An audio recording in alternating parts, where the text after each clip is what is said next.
My name is Alexandra Chen, and last Memorial Day weekend, I received a phone call that would permanently transform how I view family loyalty. "We've decided it might be better if you don't join us this year," my mother said casually, as if discussing a minor change in dinner plans rather than excluding her own daughter from a family vacation. "The beach house is going to be crowded enough with your brother's new baby, and honestly, you'd probably be bored with all the family stuff anyway." The stunning irony. I was the one who had researched, booked, and paid for the luxury beachfront property in Silver Sands that they were now effectively uninviting me from. When I reminded my mother of this rather significant detail, her response was even more bewildering. "Well, we just assumed it was your contribution since you can afford it with that big city job of yours. You don't even have to take vacation days if it's too much trouble." I stood in my downtown apartment, phone clutched tightly in my hand, staring at the carefully packed beach bag in the corner, filled with new swimsuits, specialty sunscreen for my nephew's sensitive skin, and a collection of seashell identification, books I'd purchased for my niece who had recently developed an interest in marine biology.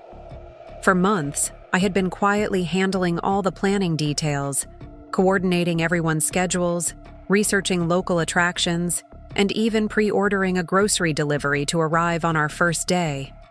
I'd taken 2 full weeks of my precious vacation. Time I'd carefully accumulated by working weekends and holidays throughout the year. The worst part? This wasn't even the first time something like this had happened. It was simply the most blatant example of a pattern that had characterized my family relationships for years.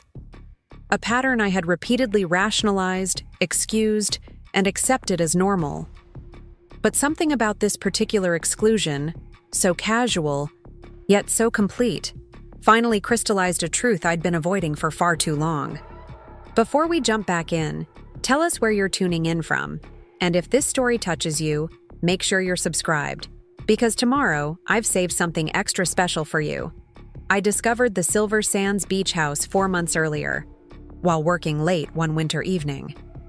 As Director of Client Relations at Meridian Consulting Group, I'd just secured a major contract that included a substantial performance bonus. The listing had appeared in my social media feed like a vision. A 4-bedroom oceanfront property with floor-to-ceiling windows, a wraparound deck, and private beach access.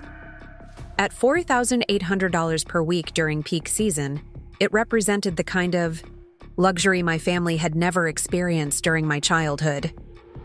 Growing up in Mapleton, a small manufacturing town outside of Columbus, our family vacations had consisted primarily of weekend camping trips to state parks or occasional visits to my grandmother's cramped apartment in Cleveland. My father, David, worked as a shift supervisor at the local factory, while my mother, Eleanor, taught piano lessons from our living room. They worked hard, but there was never much left over for extras. My brother Michael, 2 years my senior, had always been the unquestioned priority in our household. A talented baseball player with an easy charm, he received new equipment whenever needed, private coaching when his performance plateaued, and the larger bedroom despite my significantly better grades and quieter demeanor. "Your brother needs more space for all his trophies," my mother explained when I questioned the arrangement. "Besides, you're always reading anyway. You can do that anywhere." This pattern of differential treatment wasn't malicious. My parents loved us both, but it established a family dynamic that would persist well into adulthood. Michael's needs and preferences naturally took precedence, while mine were considered secondary or optional. I adapted by becoming self-sufficient, finding ways to meet my own needs without burdening the family resources or attention. When I received a substantial academic scholarship to attend state university, my parents' response was lukewarm. "That's nice, honey, but it's so far away. And scholarships don't cover everything. Have you thought about the local community college?" Instead, meanwhile, when Michael decided to enroll in technical college after several undistinguished semesters at community college, my parents somehow found enough money to help with his expenses, celebrating with a special dinner out, a rare luxury in our household. Throughout college, I worked multiple jobs: mornings at the campus coffee shop, afternoons in the department office, and weekends at a busy restaurant downtown. I graduated summa cum laude with minimal debt, secured an entry-level position at Meridian Consulting, and moved to the city without any financial assistance from my family. The starting salary wasn't impressive, but I recognized the potential for advancement if I was willing to put in the hours and consistently deliver results. For the first few years, I lived in a tiny studio apartment with secondhand furniture and took public transportation everywhere. While friends upgraded their living situations with each modest raise and colleagues showed off designer handbags or weekend getaways, I maintained strict financial discipline. I contributed the maximum to my retirement accounts, built an emergency fund, and systematically paid off my remaining student loans ahead of schedule. My brother followed a different path. After completing his associate's degree, he cycled through several jobs, never staying long enough to build significant experience or advancement opportunities. He married his high school sweetheart, Bethany, and they quickly had 2 children, Emma and Tyler. Their financial situation was perpetually precarious, with frequent calls to my parents for assistance with unexpected expenses or gaps between paychecks. My professional trajectory, meanwhile, exceeded even my own ambitious expectations. By age 30, I had been promoted 3 times and now managed a team of 8 client relations specialists. My compensation had more than tripled since starting at Meridian, yet my lifestyle remained relatively modest. I had upgraded to a comfortable, 1-bedroom apartment in a good neighborhood and purchased a reliable, if unflashy, sedan. But most of my discretionary income went toward investments or carefully chosen experiences rather than material possessions. It was during a rare family dinner at my parents' home, the same house I'd grown up in, now showing signs of deferred maintenance, that the seed for the beach vacation was planted.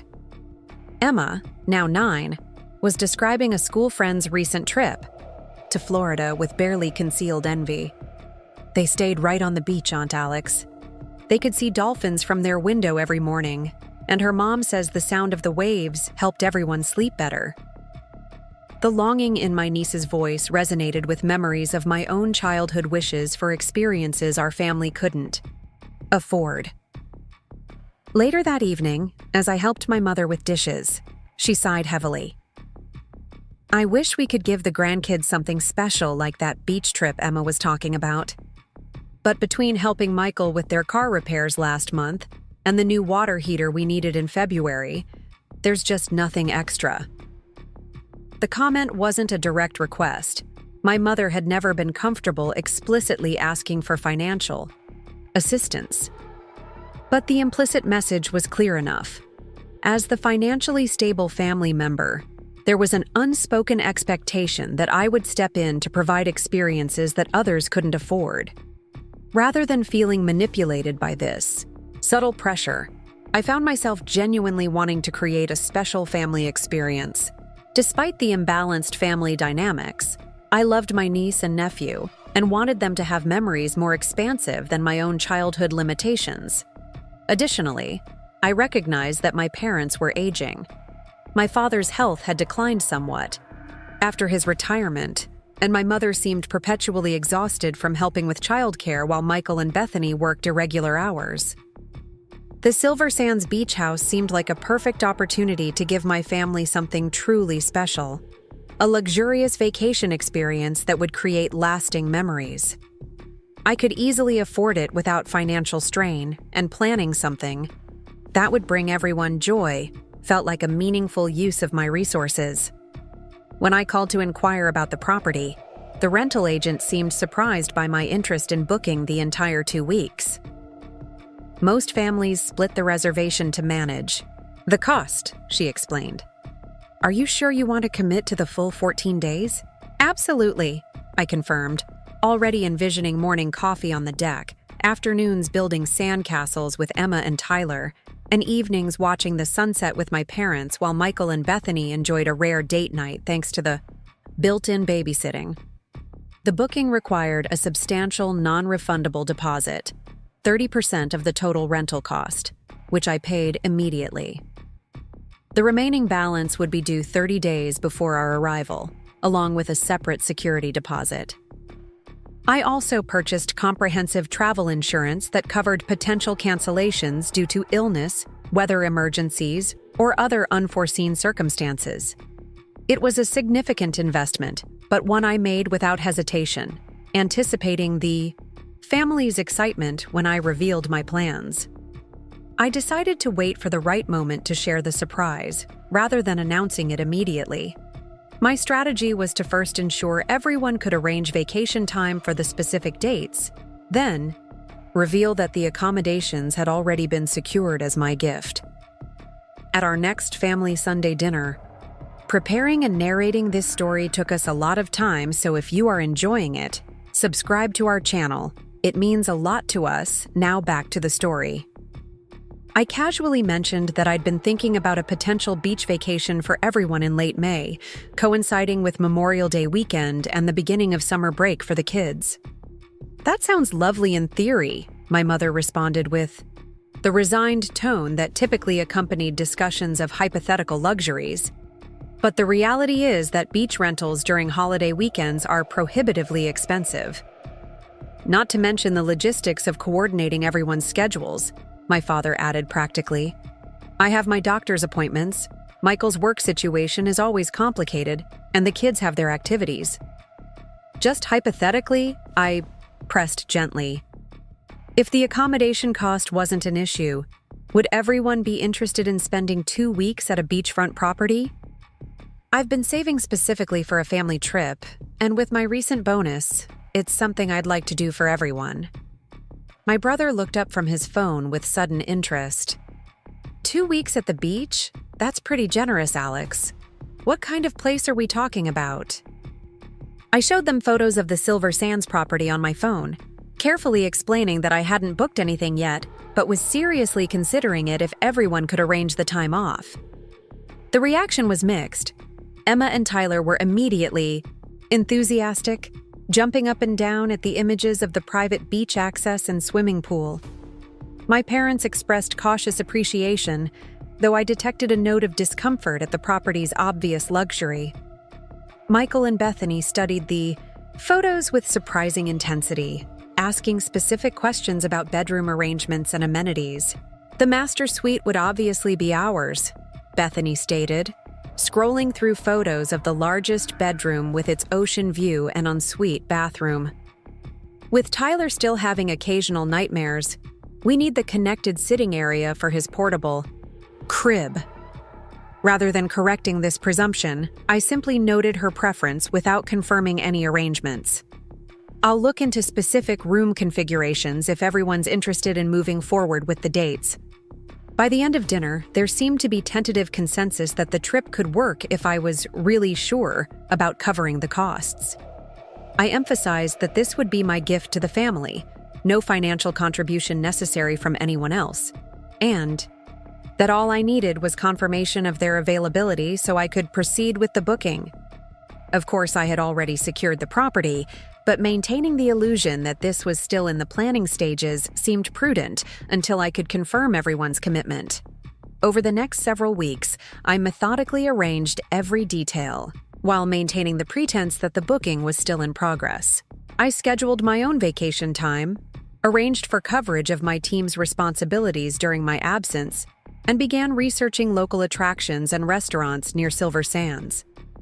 I created a shared document with information about weather expectations, packing suggestions, and nearby medical facilities, a consideration for my father's health concerns, sending it to everyone with the explanation that I was still finalizing accommodation details.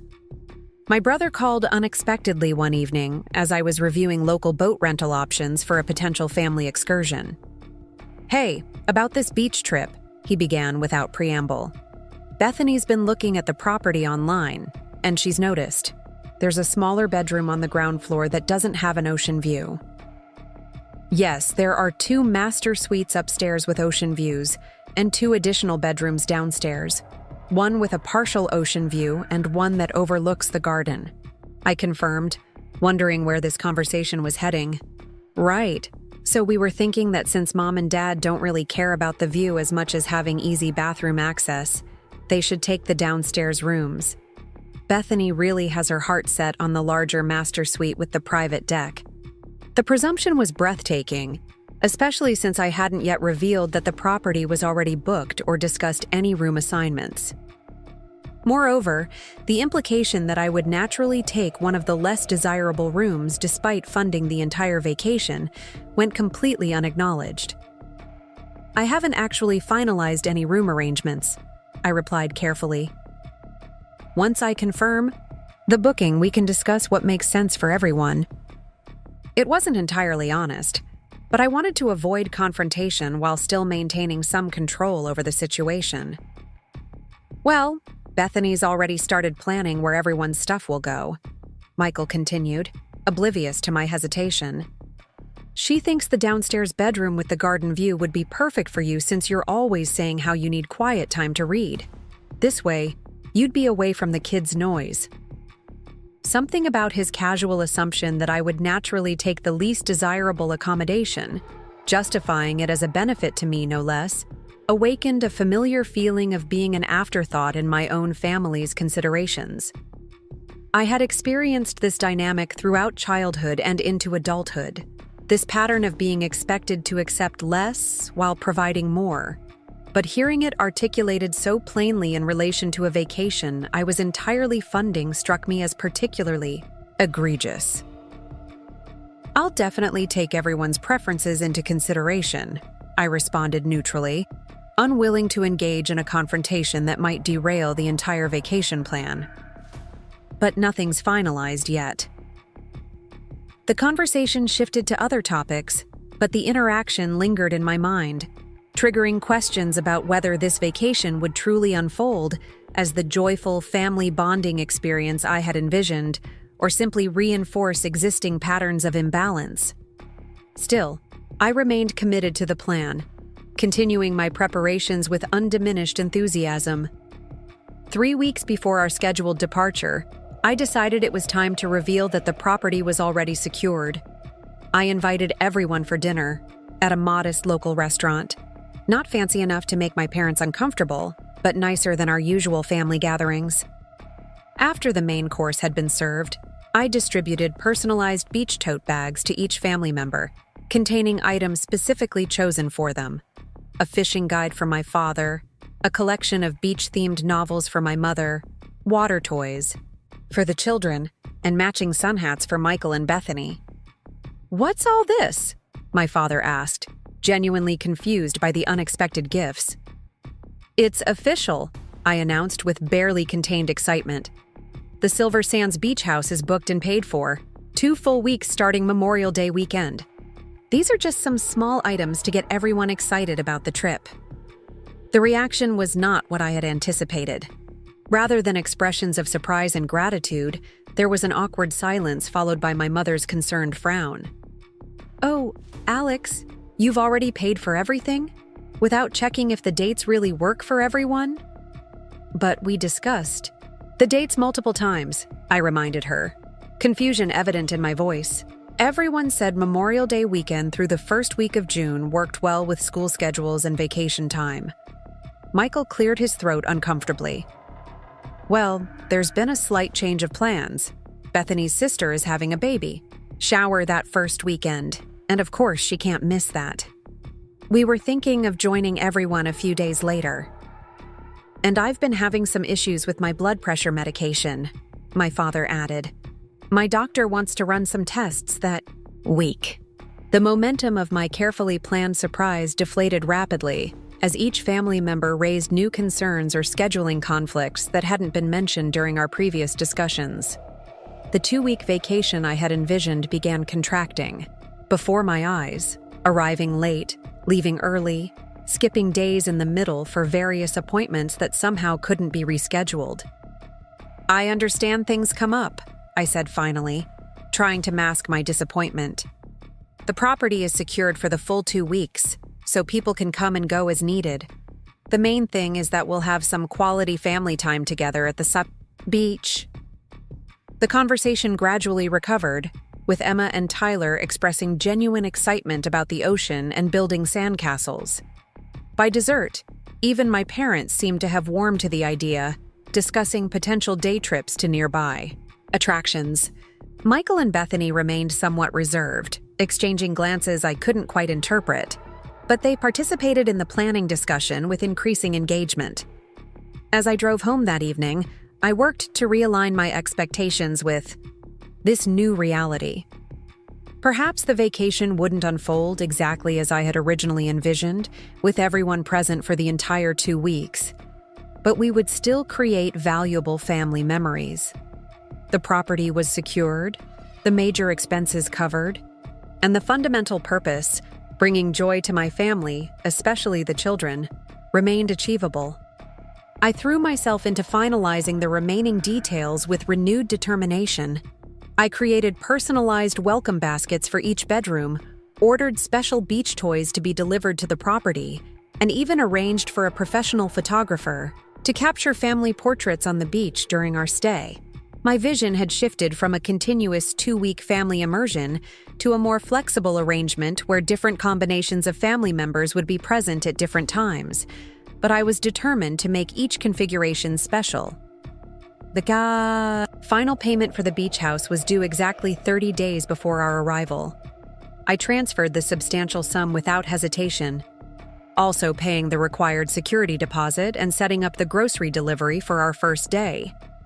Everything was meticulously arranged, from airport pickups for those flying in to activity schedules that accommodated everyone's partial attendance windows. It was exactly 10 days before our scheduled departure that I received the phone call from my mother that would fundamentally alter not just our vacation plans, but my understanding of family dynamics. Alexandra, she began, using my full name. Always. A warning sign. We've been discussing the beach house situation, and we think it might be better if you don't join us this year. Excuse me? I managed to respond, my voice barely audible as I gripped my phone tighter. The Manhattan skyline outside my apartment window blurred as unexpected tears filled my eyes. It's nothing personal, dear, my mother continued, her tone maddeningly casual. We just think it might be more relaxing for everyone. You know how you get with your work calls and emails. You're always so busy, and this is supposed to be a family vacation. The irony of her statement, excluding me from a family vacation that I had entirely funded, seemed completely lost on her. I took a deep breath, struggling to organize my thoughts as a lifetime of similar disregard threatened to overwhelm me. Mom, I don't think you understand. I booked this beach house. I paid for it. The reservation is in my name. I've taken 2 weeks off work specifically for this trip. I've been planning activities and organizing everything for months. There was a pause on the other end of the line, then a muffled conversation with someone else in the room. Likely, my father. When my mother returned to the phone, her tone had shifted slightly. Well, Alexandra, if you're going to make this difficult, perhaps we should just cancel the whole thing. Your father and I don't need this kind of stress. It was a familiar tactic, emotional manipulation dressed as martyrdom. Any resistance to their decisions was framed as me causing unnecessary problems, even when those decisions directly affected my life or resources. As a child, this approach had effectively silenced me countless times. As an adult who had funded the entire vacation in question, I found it both transparent and insulting. I'm not making anything difficult, I replied, striving for calm. I'm simply stating facts. This vacation was meant to be a gift for all of us to enjoy together. Why exactly don't you want me there? It's not that we don't want you there, she backpedaled, clearly uncomfortable with the directness of my question. It's just that Michael and Bethany were hoping for some quality time with your father and me. They feel they don't get enough support with the children and with the new baby coming. New baby? I interrupted, completely blindsided by this revelation. What new baby? Another telling silence. Oh, I thought you knew. Bethany's pregnant again. They just found out. They were going to announce it during the vacation. I suppose that's ruined now. The information swirled in my mind. Bethany was pregnant. My brother and his wife were expecting a third child despite their perpetual financial instability. And somehow, this news had been shared with my parents but deliberately withheld from me, while simultaneously being used as justification for excluding me from a vacation I was providing. Congratulations to them, I managed, processing multiple layers of exclusion at once. But I still don't understand why that means I shouldn't attend the beach vacation that I organized and paid for. My mother sighed heavily, the sound crackling through the phone connection. Bethany's been having a difficult first trimester. She needs peace and quiet. Too many people will make it stressful for her. You understand, don't you, dear? Family comes first. Family comes first. The familiar refrain that had consistently been applied to prioritize my brother's needs while dismissing mine. In our family lexicon, family had never fully included me. I was the one expected to accommodate, to sacrifice, to understand. I was family when obligations needed to be fulfilled, but not when benefits were distributed. Yes, Mom, I do understand. Family comes first, I replied, a new steadiness entering my voice. But I'm also family, even though it often seems like you forget that. I need to think about this. I'll call you back.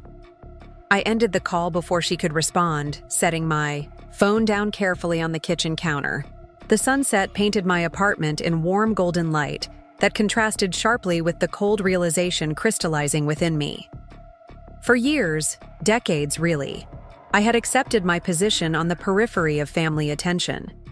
I had compensated by becoming fiercely independent, building a successful career and financial security without familial support, telling myself that my self-sufficiency was a choice rather than a necessity born from being consistently overlooked. The beach house had represented something different in my mind, a gesture so generous that it would finally secure my place within the family circle. I had imagined gratitude, connection, shared joy. Instead, I had received the clearest demonstration yet of my actual status, useful for my resources, but dispensable as a person. I walked to my home office and opened my laptop, navigating to the rental company's website. The cancellation policy was prominently displayed on my reservation page. Cancellations less than 14 days before arrival would result in forfeiture of the entire payment, not just the deposit. We were 10 days out. Canceling now would mean losing over $10,000. Next, I checked my company's vacation policy. Trying to rescind approved vacation time this close to the scheduled dates would create significant problems for my team, who had already arranged coverage for my absence.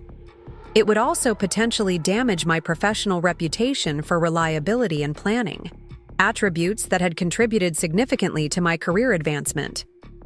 I stared at the screen full of information, weighing options and implications.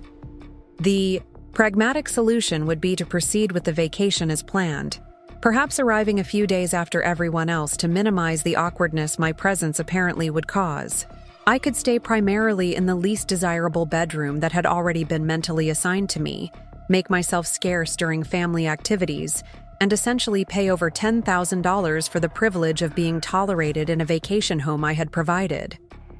The very thought made my stomach twist with a combination of familiar resignation and newfound indignation. Something fundamental had shifted inside me during that phone call. The realization wasn't just about this particular vacation, but about a lifetime of similar patterns I had enabled through my own compliance and desire to maintain peace at any cost. My phone buzzed with an incoming text from my brother. "Mom said you're upset about the beach house. Can't you just transfer the reservation to my name? We'll send you pictures." The breathtaking entitlement of his message clarified everything. Without making a conscious decision, I found myself dialing the rental agency's number. "Silver Sands Properties, this is Diane. How may I help you?" A cheerful voice answered. "Hello, Diane. This is Alexandra Chen. I have a reservation for the oceanfront property starting Memorial Day weekend." Yes, Ms. Chen. We're looking forward to having you and your family with us. Is there something I can help you with regarding your stay? Actually, there's been a change of plans. I need to know if it's possible to modify my reservation rather than canceling it outright. Of course. What kind of modification are you considering? I'd like to change it from a family booking to a personal stay. Just for me. Would that be possible, or are there occupancy requirements for that property? Not at all.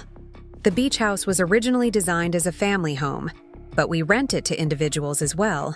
It would be rather spacious for one person, but there's certainly no problem with that modification. Your reservation would remain intact with no penalties. Perfect.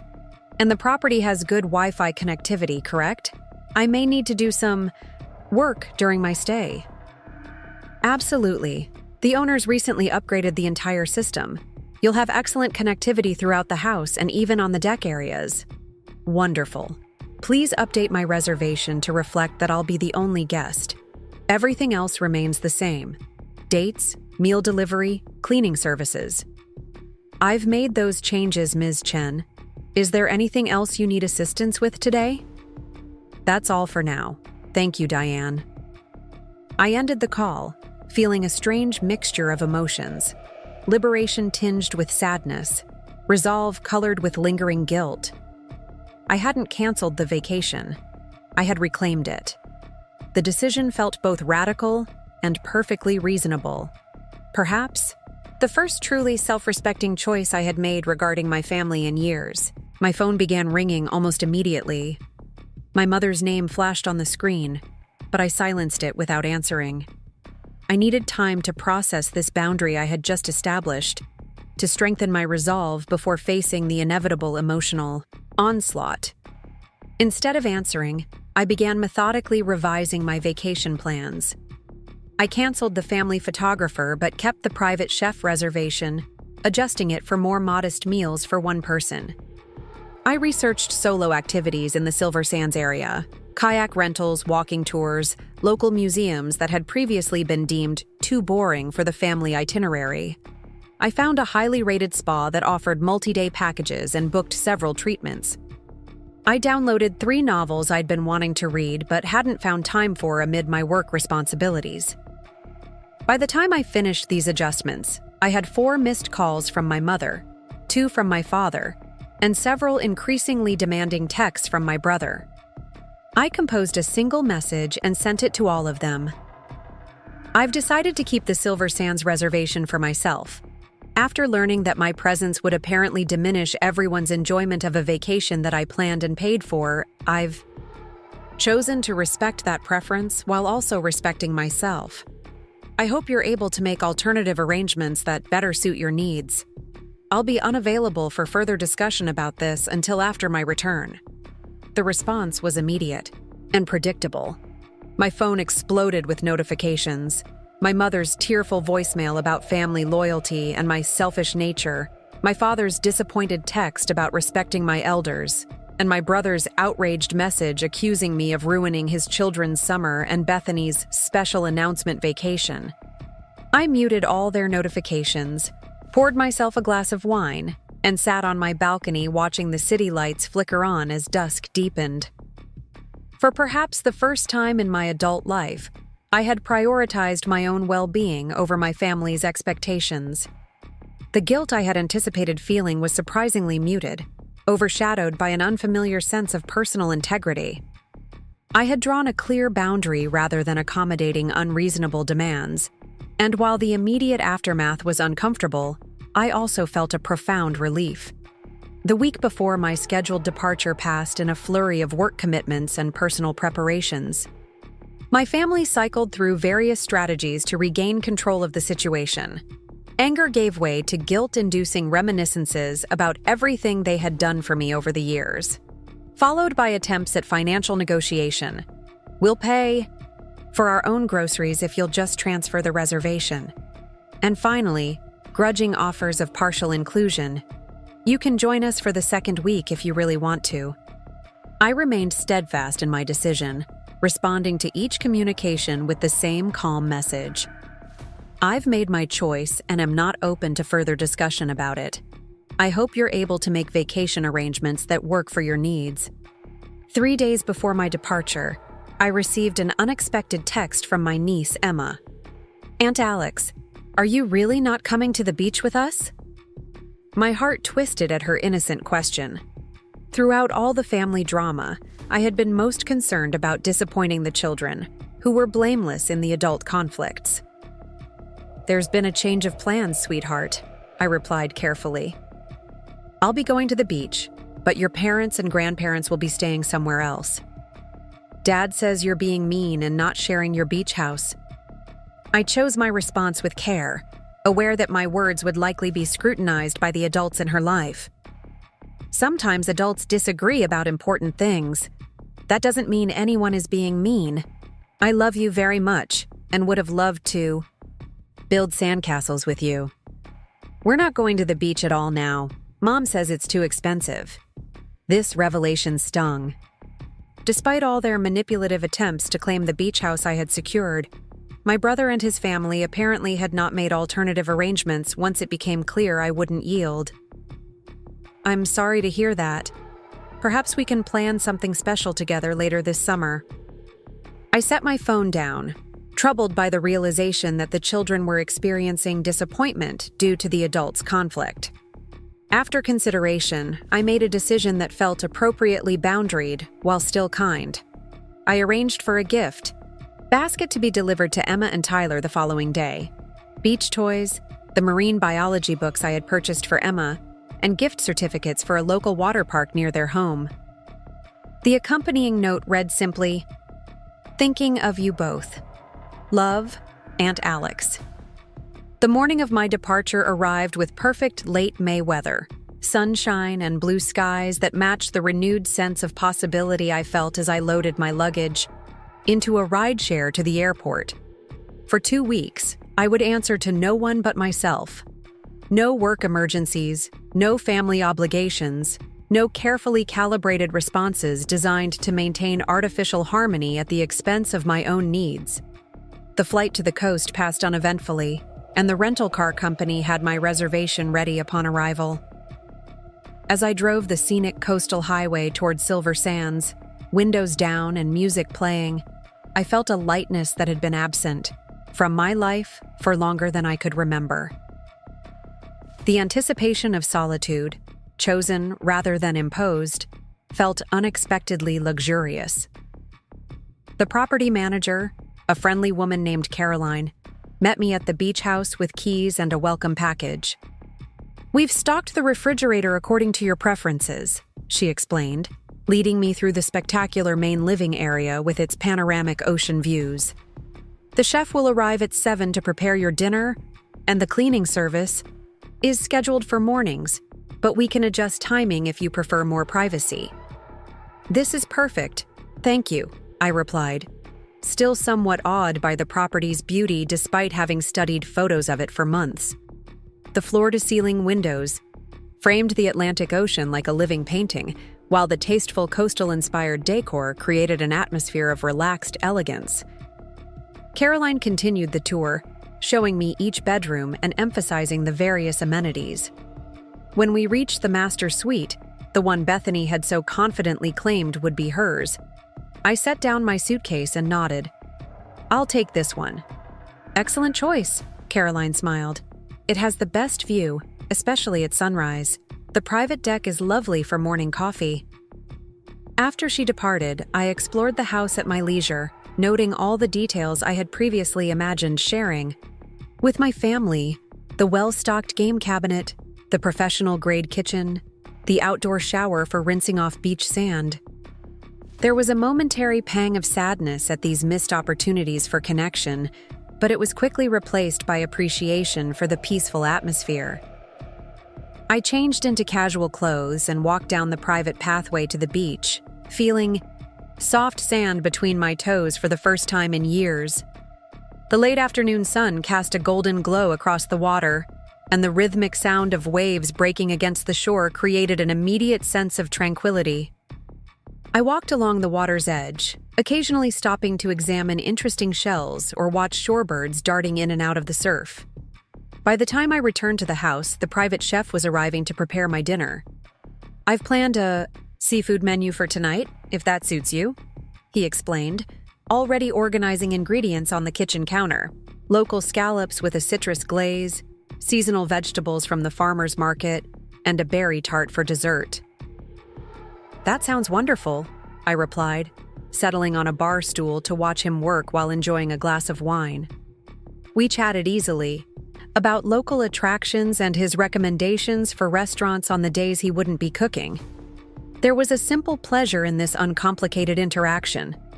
No family dynamics to navigate, no competing preferences to accommodate, just straightforward appreciation for a skilled professional sharing his craft. I ate dinner on the deck, watching the sunset transform the sky into a canvas of pink and purple hues. The meal was exquisite, the setting spectacular, and the solitude surprisingly comforting. As darkness fell and stars began appearing above the ocean, I realized I hadn't checked my phone since arriving. When I finally did, there were several messages from my mother and brother, but also an unexpected text from my sister-in-law, Bethany. "The gift for the kids arrived today. You didn't have to do that. They're disappointed about the beach, but the water park passes helped. For what it's worth, I told Michael and your parents they were handling this all wrong." The message surprised me. Bethany and I had never been particularly close, our relationship defined primarily through the shared connection to my brother, rather than any independent bond. Her acknowledgement, however limited, that my family had mishandled the situation felt like an unexpected moment of clarity amid the emotional turbulence. "The children shouldn't miss out because of adult disagreements," I replied after consideration. "I hope they enjoy the water park." "They will," came her quick response. "Emma asked if you're lonely at the beach all by yourself." The question touched me. "Please tell her I'm doing fine. The ocean is beautiful, and sometimes grown-ups need quiet time, just like kids do." "Will do. And Alex, I get it. I know what it's like to always come last in family consideration." This final message hinted at complexities in Bethany's experience with my family that I had never considered. Had she, too, felt the imbalance in how attention and resources were distributed? As my brother's wife, I had always assumed she benefited from his preferred status, but perhaps the reality was more nuanced. I didn't respond immediately, unsure how to navigate this unexpected opening for genuine communication with someone I had primarily viewed as complicit in the family dynamics that consistently marginalized me. Eventually, I settled on simple honesty. "Thank you for saying that. It means more than you might realize." The exchange with Bethany, brief as it was, added an unexpected dimension to my first evening at Silver Sands. It suggested possibilities. I hadn't considered that the family narrative might not be as united or straightforward as I had always perceived it, that there might be allies in unexpected places, or at minimum, more complex perspectives than the simplified version I had accepted. I slept deeply that night, lulled by the sound of waves and the comfortable knowledge that morning would bring. Nothing more demanding than deciding between a walk on the beach or reading on the deck. For the first time in my adult life, I had created a span of days that were entirely mine, untethered from professional responsibilities or family expectations. The following days established a gentle rhythm that felt both indulgent and restorative. Mornings began with coffee on the private deck off the master suite, watching the sunrise paint the ocean in delicate pinks and golds. I alternated between beach walks, kayaking excursions, and exploring the charming coastal town nearby. The private chef prepared lunch and dinner 3 days a week, while on other days I either cooked simple meals for myself or tried local restaurants.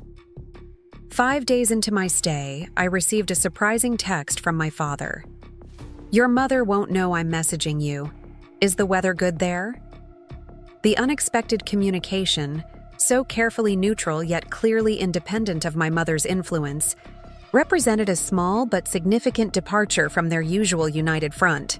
I sent back a photo of the sunrise from that morning with a simple caption, "Beautiful every day." "Looks peaceful," he replied. Then after a pause, "We should have handled things differently." Coming from my father, a man who had rarely acknowledged mistakes or apologized throughout my childhood, this modest admission felt monumental. I waited, giving him space to elaborate if he chose to. "Your brother has always needed more support," he continued eventually. "That doesn't mean we value you less. We just worry about you less because you've always been capable." It was the closest thing to an explanation I had ever received for the family's differential treatment. Not quite an apology, but at least an acknowledgement that the pattern existed, rather than a denial of my lived experience. "Being capable doesn't mean I don't need support sometimes too," I replied after careful consideration. "I know that now," came his response. "Enjoy your beach house. You earned it." The exchange with my father, like the earlier one with Bethany, suggested subtle shifts occurring within the family system, perhaps catalyzed by my unprecedented boundary setting. While neither conversation represented a complete resolution, they indicated at least some capacity for reflection among family members I had previously experienced as rigidly committed to established patterns. As my first week at Silver Sands drew to a close, I found myself in a state of calm clarity that had been elusive throughout much of my adult life. The decision to reclaim the vacation rather than canceling it had been fundamentally self-affirming, an investment in my own well-being, rather than another sacrifice on the altar of family harmony. The initial discomfort of setting this boundary had given way to a profound sense of personal integrity and, unexpectedly, what felt like incremental growth in some family relationships. Midway through the second week, I received a call from an unfamiliar local number. Assuming it might be related to one of the excursions I had booked, I answered to find Emma's voice on the other end of the line. "Aunt Alex, it's me. I'm using Grandma's phone." "Emma, what a wonderful surprise. How are you, sweetheart?" "We're at the ice cream place near your beach house," she announced with the matter-of-fact tone of a 9-year-old. "Mom and Dad brought us to the coast for 3 days. We're staying at a hotel, but Mom said maybe we could see your beach house if you said it was okay." The request caught me completely off guard. My brother and sister-in-law had apparently made a last-minute decision to bring the children to the coast after all, staying somewhere within driving distance of Silver Sands. More surprisingly, they were approaching this potential visit with appropriate boundaries, asking permission rather than assuming entitlement. "Is your mom there? Can I speak with her?" There was muffled conversation on the other end. Then Bethany's voice came on the line. "Hi, Alex. I hope it's okay that Emma called you. We decided to drive down for a few days so the kids could at least see the ocean this summer. We're about 20 minutes from Silver Sands." "That's great that you were able to make a trip work," I replied, carefully neutral. "Emma mentioned something about seeing the beach house?" "Only if you're comfortable with it," Bethany clarified quickly. "We've explained to the kids that the nice beach house is where you're staying, and we have our own place. We thought maybe they could see it briefly if that doesn't intrude on your privacy. Michael would stay at the hotel if that makes it easier." The offer to exclude my brother from the visit, the person most vocally outraged by my boundary setting, suggested a level of consideration I hadn't expected. It also indicated that conversations must have occurred between Bethany and Michael about respecting my space and comfort. The children are welcome to visit, I decided. Michael, too, if he can be respectful of the fact that this is my vacation time. Perhaps tomorrow afternoon, we could have a beach picnic. That would be wonderful, thank you. And Alex, I want you to know that I've had some serious conversations with Michael about how his family treats you. Things he's never really noticed or thought about before. This revelation suggested a level of advocacy I would never have expected from Bethany. Had my boundary setting created space for others to recognize and name the imbalances I had silently accommodated for years? "I appreciate that," I replied sincerely. "Tomorrow at 2 then? I'll prepare a picnic." After ending the call, I sat on the deck watching the waves, processing this unexpected development. The prospect of seeing my niece and nephew brought genuine joy. I had missed their energy and curiosity. The potential interaction with my brother felt more complicated, laden with unresolved tensions, yet also containing possibilities for new understanding. The following day, I prepared a simple but appealing picnic: sandwiches, fresh fruit, homemade cookies, and cold drinks. I set up beach chairs and an umbrella on the private section of beach accessible directly from the house, along with sand, toys for the children. At precisely 2 o'clock, a rental car pulled into the driveway. Emma was the first to emerge, running toward me with unrestrained enthusiasm. "Aunt Alex, your beach house is huge!" She threw her arms around my waist in a tight hug that dissolved any lingering tension I had about the visit. Tyler followed more cautiously, eyeing the impressive property with obvious appreciation. "Do you have video games here?" he asked, his standard greeting regardless of context. Bethany emerged next, carrying a tote bag and offering a somewhat tentative smile. "Thank you for having us. This place is even more beautiful than the photos." My brother was the last to exit the vehicle, his expression a complex mixture of embarrassment, residual defiance, and uncomfortable recognition. "Alex?" He nodded, stopping several feet away. "Nice place." "Thank you," I replied evenly. "I've set up a picnic on the beach if everyone's hungry." "Beach first, then food," Emma declared, already racing toward the wooden walkway that led to the shore. "Emma, wait for the adults," Bethany called, hurrying after her daughter. This momentary chaos created a buffer that allowed Michael and me to walk side by side without immediate conversation, following the excited children and Bethany toward the awaiting picnic setup. The rhythmic sound of waves and the children's excited exclamations filled what might otherwise have been an awkward silence. Once everyone was settled with food and drinks, the conversation flowed more naturally than I had anticipated. The children eagerly shared stories about their hotel's indoor pool and the seashells they had already collected, while Bethany asked thoughtful questions about the local area and my experiences during the past week and a half. Michael remained relatively quiet, though I occasionally caught him watching me with an expression I couldn't quite decipher. Eventually, when the children had finished eating and raced off to build sandcastles at the water's edge under Bethany's supervision, he cleared his throat awkwardly. "This would have been a pretty amazing family vacation," he said, gesturing toward the expansive ocean view and the luxury beach house behind us. "That was the intention," I replied simply. "Yeah, well." He shifted uncomfortably in his chair. "Bethany has been pretty direct about how she thinks we, especially me, handled this whole situation." "Oh?" "She said we've been taking you for granted for years, that I've been the golden child while you've been the family ATM and emotional support system with no recognition." He looked genuinely troubled by this characterization. "She said it was no wonder you finally drew a line." His acknowledgement of the dynamic, even secondhand through Bethany's observations, was unprecedented. Throughout our adult relationship, Michael had been careful to never directly acknowledge the preferential treatment he received or the disproportionate expectations placed on me. "Bethany sees things clearly," I noted, neither confirming nor denying his summary. Michael watched the children playing at the water's edge, his expression thoughtful. "I never really thought about how it looked from your perspective.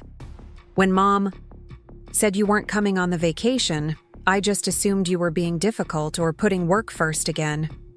It didn't even occur to me how completely backwards that was, given that you were funding the entire thing."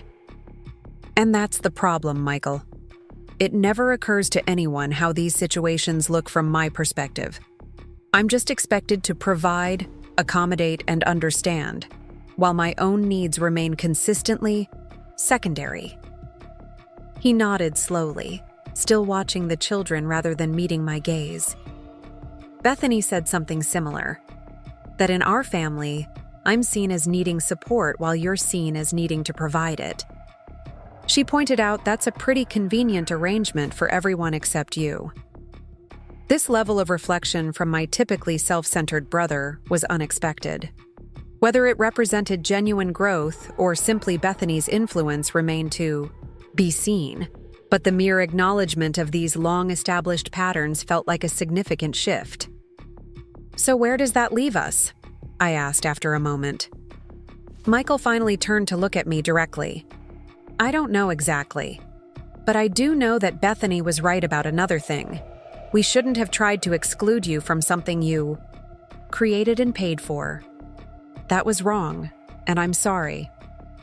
The apology, while limited in scope, was sincere in delivery, a rarity from my brother, who typically avoided accountability for his actions, particularly where I was concerned.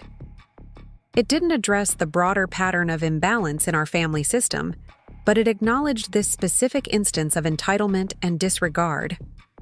"I appreciate that," I replied simply. "The kids have really missed you," he added, changing the yaidao subject slightly. "They don't understand why family stuff has to be so complicated." "Neither do I, honestly," I smiled faintly. "It doesn't actually have to be." We lapsed into silence again, watching Bethany help the children construct an elaborate sand castle at the water's edge. The afternoon sun cast long shadows across the beach, and the sound of waves provided a soothing backdrop to this unexpectedly meaningful exchange. After the picnic had been packed away and the children had exhausted themselves with beach activities, I invited everyone to see the house briefly before they departed. Emma and Tyler raced from room to room, exclaiming over the game room, media center, and spectacular views, while Bethany admired the thoughtful design elements and comfortable furnishings. Michael lingered in the great room, studying a workspace I had set up near the windows overlooking the ocean. "You've been working during your vacation?" he asked, noticing my laptop and several folders neatly arranged on the desk. "A little," I acknowledged. "Some projects can't be completely delegated, but it's been primarily on my own terms and timeline, which makes a significant difference." He nodded, seeming to absorb this as another piece of the puzzle that was his sister's life, a life he had apparently never fully considered in its complexity and demands. "You've done well for yourself, Alex. I don't think any of us really acknowledge that enough." It was perhaps the most direct recognition he had ever offered of my professional accomplishments, unaccompanied by the usual qualifiers about luck, or having fewer family responsibilities that typically characterized family references to my career. As they prepared to leave, Emma threw her arms around me in another enthusiastic hug. "Can I stay with you at the beach house sometime? Just me and you?" The request touched me deeply, suggesting that despite the adult complications, the connection with my niece remained authentic and valued. "I would love that, sweetheart. We'll plan something special." Bethany helped Tyler gather his shoes and the small collection of shells he had accumulated. "Thank you for today," she said quietly. "It meant a lot to the kids. And to us." Michael stood awkwardly by the door, clearly uncertain about the appropriate farewell given our complicated history and recent conflict. Finally, he settled on simple honesty. "I'm trying to understand better, Alex. I can't promise I'll always get it right, but I'm trying." As I watched their car disappear down the driveway, I felt a complex mixture of emotions: lingering sadness for what might have been, cautious hope for what might still develop, and perhaps most predominantly, a sense of personal peace that had been hard-won through the difficult but necessary act of setting clear boundaries. The afternoon's interaction hadn't erased decades of family dysfunction or completely resolved the specific conflict surrounding the beach house vacation. What it had provided, however, was the first tentative steps toward a potentially healthier family dynamic, one based on mutual respect rather than entrenched patterns of imbalance. I returned to the deck overlooking the ocean, watching the sunset paint the sky in vivid oranges and purples. My decision to reclaim this vacation for Myself had initially felt like a severing of family ties, a failure of connection. In reality, it had created something unexpected. The possibility of more authentic relationships built on genuine recognition rather than habitual roles.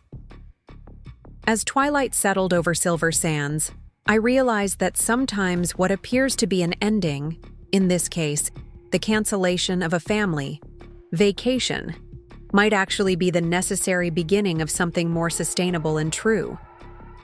The beach house had become not just a luxurious retreat, but a tangible symbol of my own worth and the legitimate expectation of reciprocal respect in all my relationships, particularly those with family. The decision to prioritize my own well-being, while initially painful, had ultimately created space for growth that accommodation would have prevented. In standing firm on my own behalf, I had not only honored my personal boundaries, but had inadvertently provided an opportunity for others to recognize patterns they had previously accepted without question. The remaining days of my vacation unfolded with a renewed sense of purpose and clarity. I balanced relaxation with productive work hours, explored the coastal area at my own pace, and even accepted a dinner invitation from a friendly couple I met during a guided kayaking tour. By the time my departure date approached, I felt fundamentally transformed. Not because the external circumstances of my life had changed dramatically, but because my relationship with myself had shifted in profound and lasting ways. On my final evening at Silver Sands, I received a text message from my mother. "Your father and I have been talking. When you get back, perhaps we could meet for lunch, just the three of us.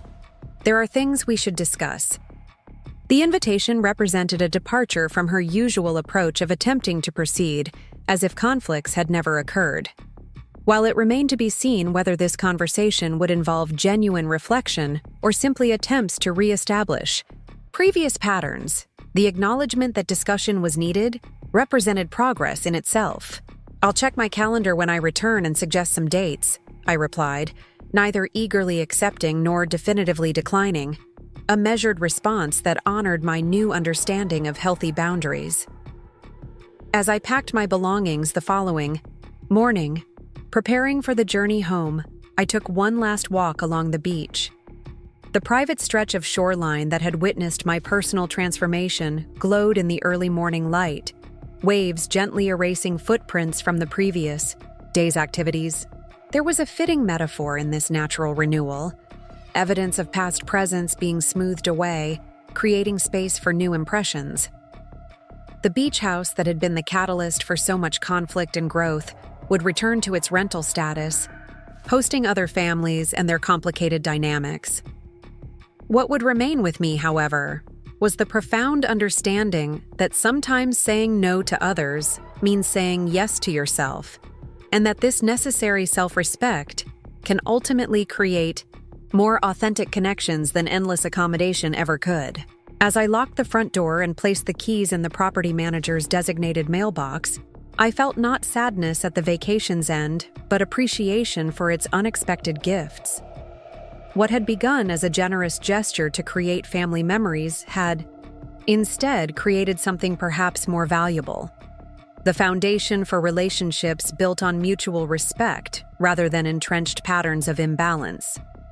The decision that my mother had characterized as selfish, keeping the beach house for myself rather than allowing my family to use it without me, had ultimately proven to be an act of wisdom and self-preservation that benefited not only me, but potentially the entire family system. By refusing to participate in dysfunctional patterns, I had created space for everyone to recognize and potentially reconsider their own roles in maintaining those dynamics. The flight back to the city gave me time to reflect on everything that had transpired over the past 2 weeks. What had begun as a painful rejection had evolved into something unexpectedly transformative. As the plane descended through cloud cover, revealing the familiar skyline below, I realized I was returning physically to the same place, but inhabiting a profoundly different emotional landscape. My apartment welcomed me with the comfortable, Familiarity of a space designed entirely around my preferences, a stark contrast to the childhood home where my needs had always been secondary considerations. I unpacked methodically, placing seashells collected from morning walks on my bookshelf as tangible reminders of the boundaries I had established and the peace that had followed. The text from my mother suggesting lunch remained unanswered as I settled back into my routine. While I hadn't explicitly declined the invitation, I also hadn't rushed to accommodate it, a small but significant shift in my typical response pattern. Instead, I focused on transitioning back to work, catching up with colleagues and processing the insights gained during my time away. 3 days after my return, I received an unexpected email from Bethany. "Alex, I wanted to thank you again for allowing us to visit during your vacation. The children haven't stopped talking about the amazing beach house and how cool their Aunt Alex is. I've attached a few photos Emma took that day that I thought you might enjoy. Also, I mentioned to Michael that I'd like to invite you to dinner. Next weekend, just our family. He agrees it would be nice. Let me know if you're available. Bethany." The attached photos showed Emma and Tyler building their elaborate sandcastle, with me kneeling beside them offering architectural advice. There was also a candid shot I hadn't been aware of, me standing at the water's edge, looking out at the horizon with an expression of serene contentment. This dinner invitation represented something new, a relationship with my brother's family that wasn't mediated through my parents or defined by larger family gatherings. It suggested the possibility of connection based on current choices rather than entrenched patterns. I typed a careful response. "Thank you for the photos. Emma has a good eye for composition. Dinner next weekend sounds lovely. Saturday works best for my schedule if that's convenient for you." With that reply sent, I turned my attention to the more complicated matter of my mother's lunch invitation. After careful consideration, I called my father directly rather than responding through my mother, another deliberate departure from established family communication patterns. "Alex, good to hear from you," he answered, his tone cautiously warm.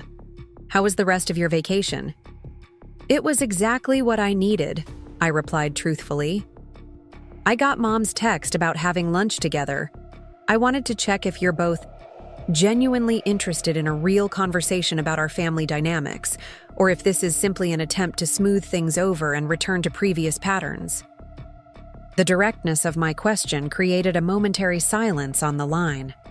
Throughout my life, such explicit communication had been discouraged in our family, with preference given to polite fiction over uncomfortable truth.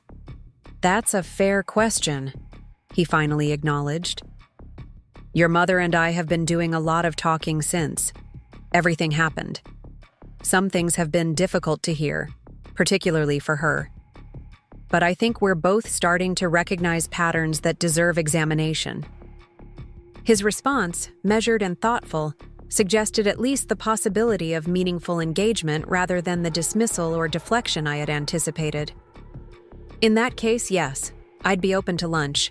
Perhaps next Wednesday at Riverside Cafe? It's quiet enough for conversation." "We'll be there," my father confirmed. "And Alex? I'm proud of you for standing your ground. It couldn't have been easy." This unsolicited acknowledgement from my typically reticent father brought unexpected tears to my eyes. "Thank you for saying that," I managed. "It means a lot." The week passed in a blur of professional responsibilities and personal adjustments. My team had performed admirably during my absence, but several important decisions had been deferred until my return. I found myself approaching these leadership challenges with a new clarity and confidence that colleagues remarked upon in passing. "Whatever you did on vacation, it worked," my assistant commented. "You seem different, more decisive." "I learned some important lessons about boundaries," I replied with a smile. Saturday evening arrived, bringing with it a mild case of nerves. As I prepared for dinner at Michael and Bethany's home, I selected a bottle of wine they would enjoy, a small gift for each child, and wore a casual outfit that felt authentic rather than the carefully constructed professional sister persona I often adopted during family gatherings. Their house, located in a modest suburb 40 minutes from the city, reflected the financial constraints they navigated. Comfortable but showing signs of deferred maintenance and haphazard decoration that comes from prioritizing immediate family needs over aesthetic considerations. As I approached the front door, I reminded myself to notice these details with compassion rather than judgment. Emma opened the door before I could knock, launching herself into a welcome hug.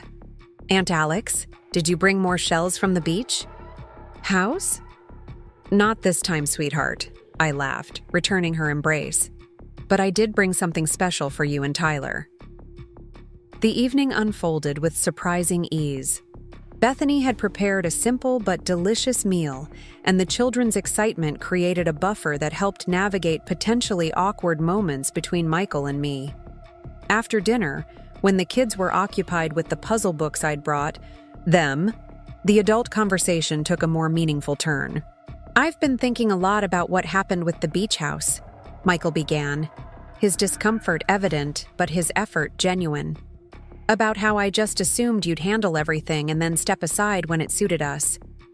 "We both have," Bethany added, her gaze direct. "I realized I've been complicit in patterns that weren't fair to you, even while recognizing similar dynamics in my own family growing up." Their willingness to acknowledge these patterns without defensiveness created space for authentic dialogue, rather than the performative harmony that typically characterized our family interactions. "I spent a lot of time at Silver Sands thinking about our family dynamics," I admitted. "Not just the beach house incident specifically, but the larger patterns that made that situation possible, and my own role in maintaining those patterns through compliance." Michael shifted uncomfortably. "Mom and Dad have always treated us differently," he acknowledged, "but I never really questioned it because it benefited me. Bethany was the one who pointed out how one-sided things have been." "It's easier to see from the outside," Bethany explained.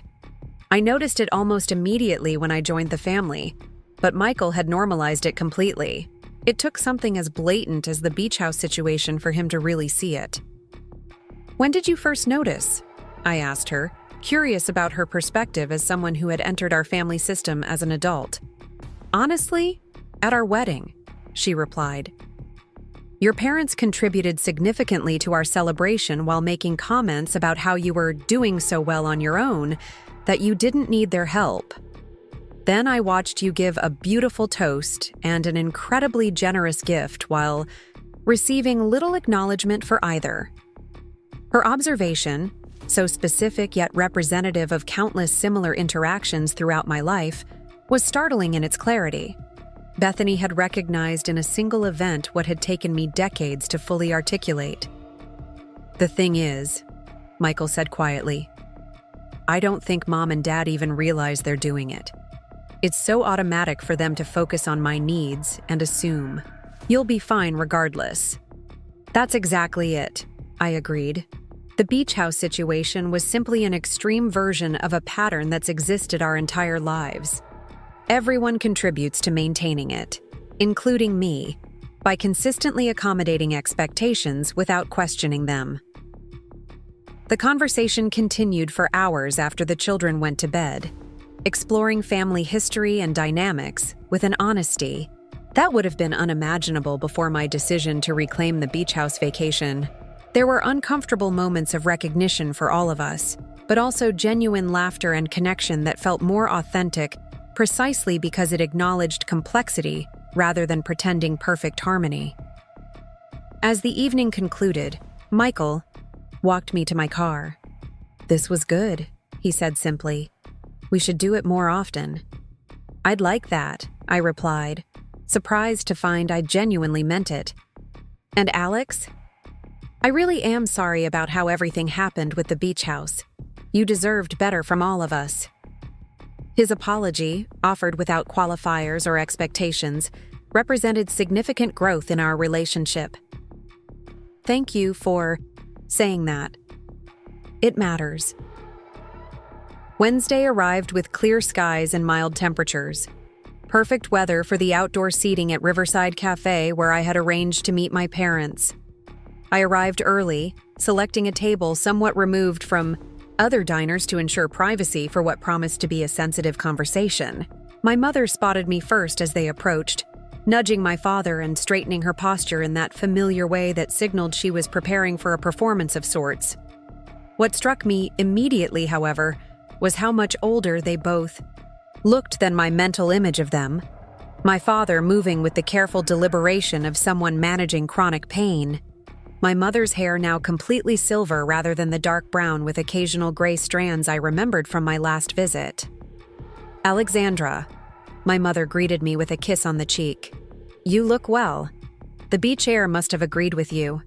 "No," my father simply squeezed my shoulder affectionately before settling into his chair with a barely suppressed wince that spoke of back pain he would never verbally acknowledge. After ordering drinks and navigating initial small talk about the weather and my flight home, an awkward silence descended on our table. I decided to approach the conversation directly rather than allowing polite evasion to consume our limited time together. "You suggested this lunch because there are things we should discuss," I prompted gently. "I'm here and ready to have that conversation whenever you are." My mother glanced at my father, who nodded slightly. Some unspoken communication passing between them that suggested they had prepared for this moment. "Your father and I have been doing a lot of thinking since the misunderstanding about the beach house," my mother began carefully. "It wasn't a misunderstanding, Mom," I corrected, keeping my tone gentle but firm. "It was a very clear situation, where I was told I wasn't welcome at a vacation I had planned and paid for." My father placed his hand over my mother's on the table, a supportive gesture I rarely witnessed between them. "Alex is right, Eleanor. We need to be honest about what actually happened." My mother's lips tightened momentarily, but she nodded. "You're right, both of you." She took a deep breath before continuing. "What I should have said is that the beach house situation made us realize some uncomfortable truths about how we've treated you compared to your brother." This direct acknowledgement, from my mother especially, was unprecedented. Throughout my childhood and adult life, any suggestion of differential treatment had been immediately dismissed or rationalized away. "Michael has always been more demonstrative about his needs," she continued. "More vocal when he was struggling or needed support. You were always so capable, so independent from such a young age. I suppose we got used to assuming you would be fine regardless of circumstances. Being capable doesn't mean not needing support or recognition," I replied, echoing the message I had shared with my father during our brief text exchange during my vacation. "It just meant I found ways to meet my own needs when it became clear no one else would prioritize them." My father nodded slowly. "Your mother and I were raised in households where resources, emotional and financial, were allocated based on perceived need rather than equality. We unconsciously replicated that pattern with you and Michael without ever questioning whether it was fair or healthy." The insight surprised me, not because it wasn't accurate, but because it represented a level of self-reflection I had rarely witnessed from either of my parents, particularly regarding parenting choices. "We didn't come here to make excuses," my mother added, her voice softening. "What happened with the beach house was wrong. Trying to exclude you from something you had created and paid for was thoughtless and hurtful." "I'm sorry, Alexandra." The apology, delivered without qualifying statements or redirection, created a lump in my throat. Throughout my childhood and adult life, parental apologies had been rare and typically constructed to minimize accountability. "I'm sorry if you felt hurt," rather than, "I'm sorry for what I did." "Thank you," I managed after a moment. "That means a lot to hear." Our food arrived, creating a natural pause in the conversation. As we began eating, my father cleared his throat awkwardly. "We've also been thinking about the future," he said. "Neither of us is getting any younger, and there are practical matters to consider." My mother nodded. We've been meeting with a financial advisor to organize our affairs. One thing that became clear is that we've been contributing significantly to Michael's family expenses over the years, helping with their mortgage during tough months, covering the children's activities, that sort of thing. This confirmation of what I had long suspected, that my parents' financial support of my brother extended far beyond what had been acknowledged, wasn't particularly surprising, but the fact that they were openly discussing it represented a significant shift in transparency. We realized, my father continued, that this created a substantial imbalance over time. You've never asked for or received similar support, despite contributing generously to family gatherings and gifts. We'll be adjusting our estate planning to reflect that reality, my mother added. It won't be equal in the traditional sense, but it will be fair, accounting for the lifetime of additional support Michael has already received. This practical acknowledgement of the imbalance, backed by tangible action rather than merely symbolic gestures, demonstrated a seriousness about addressing long-established patterns that I found genuinely moving. I appreciate your thoughtfulness, I said carefully, but I want to be clear that my concerns have never been primarily about money or material considerations. What hurt about the beach house situation wasn't the financial aspect, but the casual disregard for my feelings and inclusion. My mother nodded slowly. I understand that now. And that's actually the more difficult part for us to address, recognizing how we've consistently prioritized Michael's emotional needs and preferences over yours, often without even realizing we were doing it. It's become our default setting, my father acknowledged. When planning anything from holidays to everyday decisions, we automatically consider Michael's preferences first and assume you'll adapt. We'd like to do better, my mother added, reaching across the table to tentatively touch my hand. If you're willing to be patient with us while we try to change patterns that have become deeply ingrained over decades. Their willingness to acknowledge these patterns and express genuine desire to change them created an opening for connection that felt more authentic than anything we had shared in years. It didn't erase the past or guarantee the future would be different, but it represented a level of awareness that had previously been absent from our relationship. I'd like that, I replied honestly. And I recognize that I have my own patterns to change as well, automatically accommodating everyone else's preferences without expressing my own needs or setting appropriate boundaries. My father smiled slightly. You've already started that process quite effectively with the beach house decision. It wasn't comfortable for any of us, but it was necessary. We spent the remainder of lunch discussing more neutral topics, my work projects, their garden plans for the summer, a book we had all independently read and enjoyed. Yet something fundamental had shifted in our interaction. Beneath the ordinary, conversation flowed a new current of mutual recognition, an acknowledgement of past patterns coupled with tentative steps toward something healthier. As we prepared to leave, my mother mentioned casually, "We're thinking of hosting a small family dinner next month when Michael and Bethany announce their pregnancy officially. Nothing elaborate, just immediate family. We'd love for you to join us if you're available." The invitation itself wasn't unusual, but the careful phrasing, acknowledging my schedule and preferences rather than assuming compliance, represented meaningful change. "That sounds lovely," I replied. "Just let me know the date when you've finalized it so I can check my calendar." My father paid the bill despite my offer to cover lunch, and we walked together to the parking area. Before parting, my mother surprised me with a genuine hug. Not the perfunctory embrace typically exchanged at family gatherings, but something more substantial and heartfelt. "I'm proud of the woman you've become, Alexandra," she said quietly, "even when I haven't shown it adequately." The acknowledgement brought unexpected tears to my eyes. "Thank you, Mom. That means more than you know." As I drove back to my apartment, I reflected on the complimentary conversations with different family members over the past week. each interaction revealing another facet of our shared history and possible future. The beach house crisis had created a fracture in our family system, but that very breaking had allowed light to enter previously sealed spaces. I had returned from Silver Sands with a newfound commitment to maintaining healthy boundaries, but I was discovering that true boundary setting wasn't about building walls.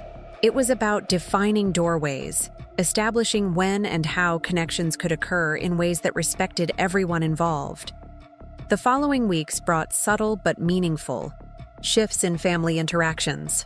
My mother began calling occasionally just to chat, rather than only when she needed something or during obligatory holiday check-ins.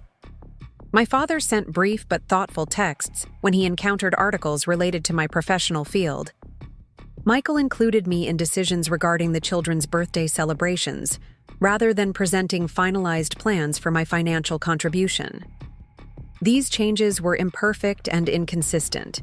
Decades of established patterns couldn't dissolve overnight, but they represented genuine effort to create more balanced family dynamics. Equally important was my own internal shift from resentful accommodation to authentic engagement based on choice rather than obligation. 2 months after my return from Silver Sands, Bethany called with an unexpected proposal. "The kids keep talking about the beach house and how amazing it was," she explained. "Emma especially was disappointed that we had such limited time there. I was thinking, and Michael agrees, that maybe you and Emma could have a special weekend, together somewhere.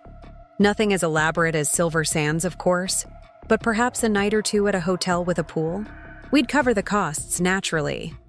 The offer touched me deeply, not just the recognition of my bond with Emma, but the explicit acknowledgement that this would be their financial responsibility, rather than another situation where I was expected to provide resources. "I think Emma would love that," I replied warmly. "And actually, I have a suggestion. One of my colleagues has a lakeside cabin about 2 hours north of the city. She's offered to let me use it sometime. Perhaps Emma and I could spend a weekend there. It's rustic but charming, with a small private beach." We arranged the details together, and 2 weeks later, Emma and I embarked on our special aunt-niece weekend. The cabin was indeed rustic, a far cry from the luxury of Silver Sands, but its simple charm and lakefront location created a perfect setting for connection without distraction. Emma helped prepare simple meals in the tiny kitchen, collected interesting stones along the shoreline, and asked endless questions about everything from how lakes form to why the sky turns pink at sunset. In the evenings, we played board games by lantern light and roasted marshmallows over a small fire pit, her face glowing with contentment in the flickering light.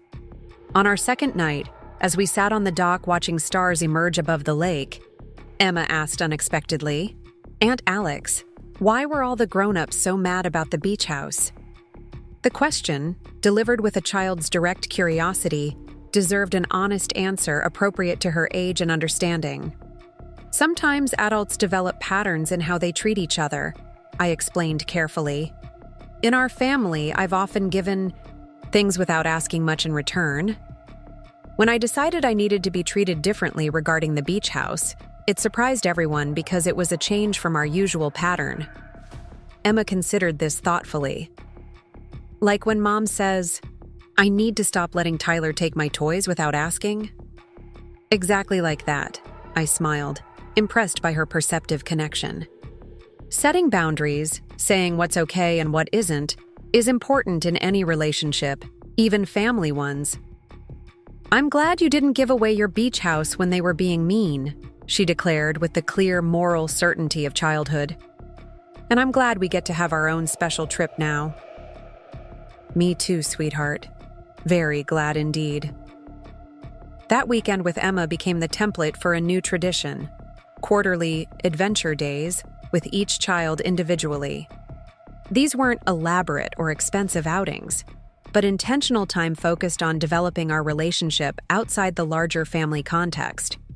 With Tyler, who was less verbally expressive than his sister, these adventures centered around shared activities: building model rockets, visiting transportation museums, attending minor league baseball games. By the time the family gathered to officially celebrate Bethany's pregnancy that autumn, subtle but significant shifts had occurred in multiple family relationships. My parents made visible efforts to distribute attention more equitably, checking themselves when falling into old patterns of focusing primarily on Michael's family news. Michael demonstrated increased awareness of how his automatic assumptions affected others, occasionally catching and correcting himself mid-sentence when making presumptions about my availability or resources. These changes weren't perfect or consistent. Deeply ingrained patterns occasionally reasserted themselves, particularly during moments of stress or when family dynamics were activated by holiday traditions or heightened emotions.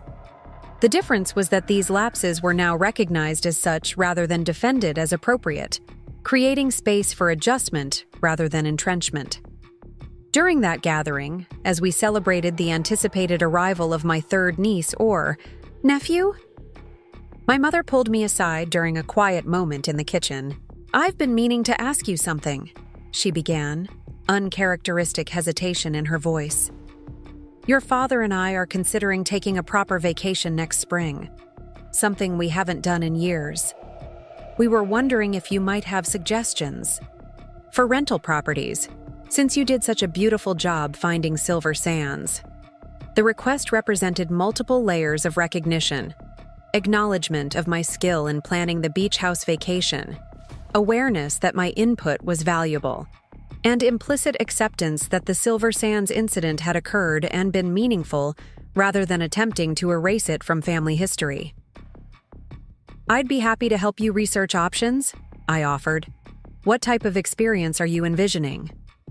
As we discussed possibilities, mountain cabin versus coastal property, activity-focused versus relaxation-oriented, I realized we were engaged in the kind of straightforward, mutually respectful conversation that had rarely characterized our interactions before the beach house catalyst.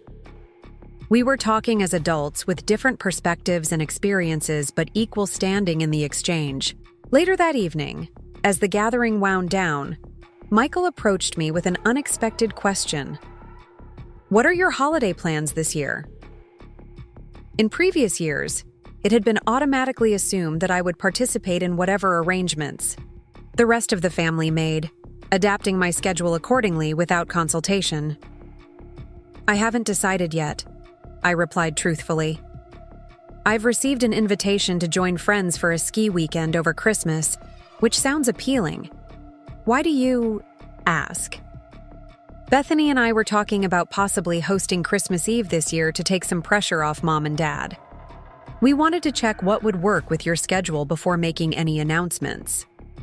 This consideration, consulting my preferences before finalizing plans rather than expecting accommodation after the fact, represented precisely the kind of shift I had hoped might emerge from the boundary setting initiated by the beach house decision.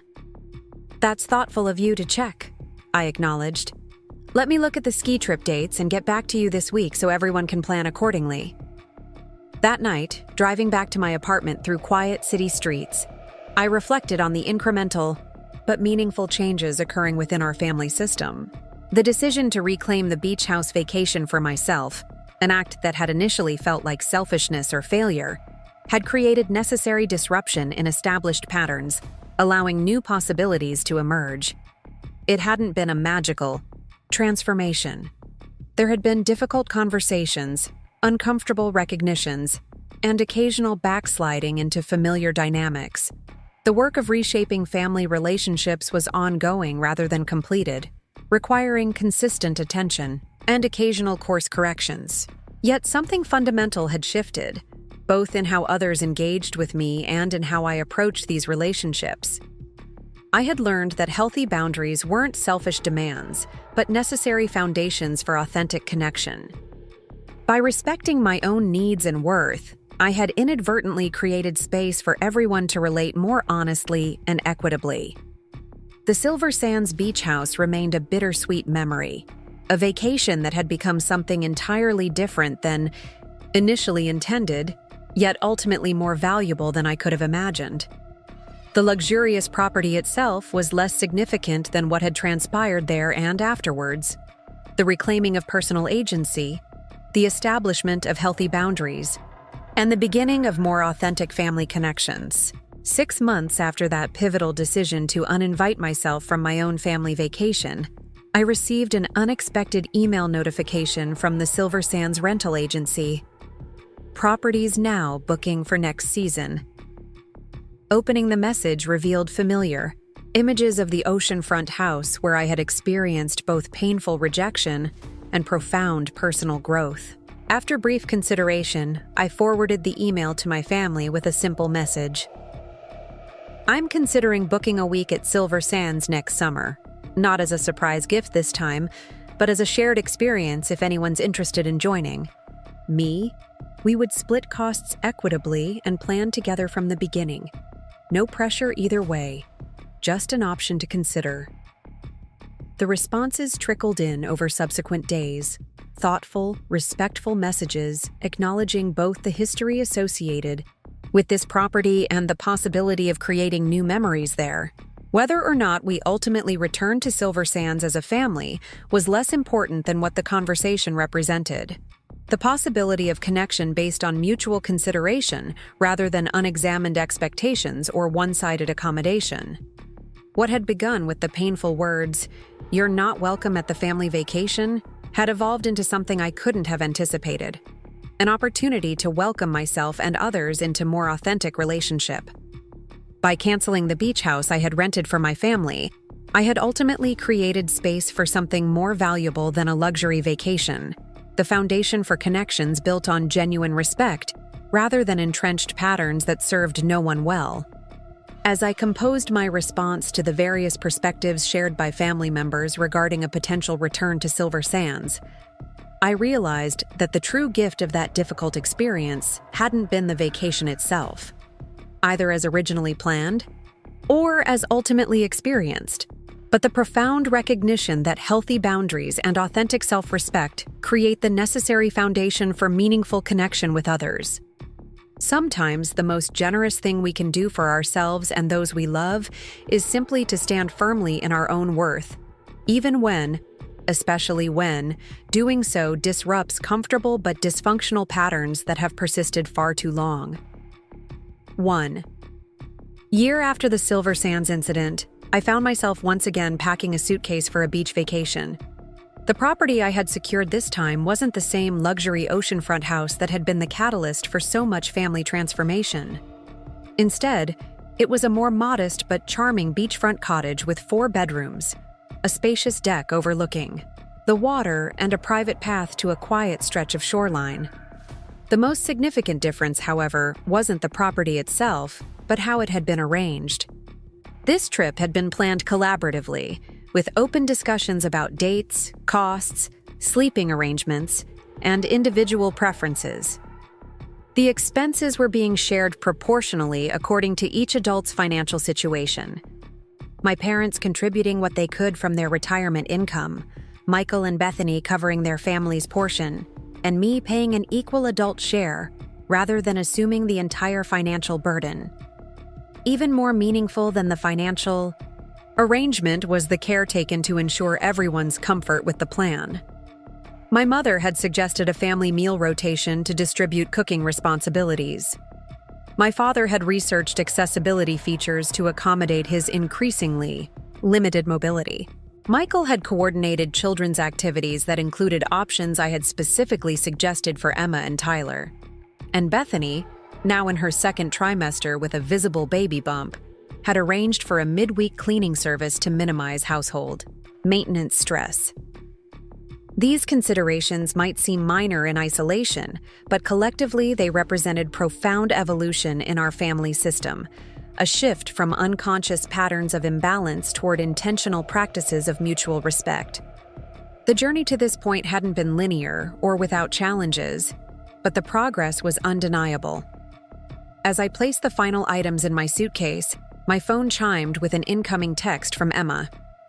"Aunt Alex, Mom says we leave for the beach tomorrow.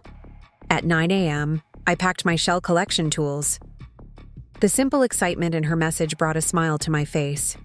Despite the adult complications that had characterized our family's beach house journey, the children remained blessedly focused on the essential joys: sand between toes, waves to jump, shells to collect, and time with people they loved.